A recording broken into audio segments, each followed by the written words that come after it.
নমস্কার। ধানবাদ ঝাড়খণ্ড থেকে বুদ্ধদেব ভট্টাচার্য।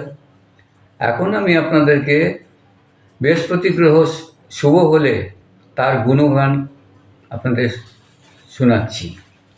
এরা সাধারণত রূপবান বা রূপবতী হয়, অর্থাৎ দেখতে সুন্দর বা সুন্দরী হয়। এরা বিদ্বানও হয়, এদের বুদ্ধি খুব সুন্দর হয়, আর মিষ্টভাষীও হয়। এদের কথা যে শোনে সে আকর্ষিত হয়ে যায় ভাষায়, মিষ্টভাষীর জন্য। মিষ্টভাষী বা মিষ্টভাষা যাই বলুন, এরা সমাজে রাজতুল্য সম্মান পায়। রাজতুল্য মিন্স হয়ে গেল ভালো অ্যাপ্রিসিয়েট হয় এদের সমাজে। আর এদের ঘর বাড়ি যানবাহনও হয়। আচ্ছা, এদের মধ্যে একটা স্পেশালিটি আরও আছে, এরা কিন্তু মামলা মোকদ্দমা থেকে মুক্তি পেয়ে যায়।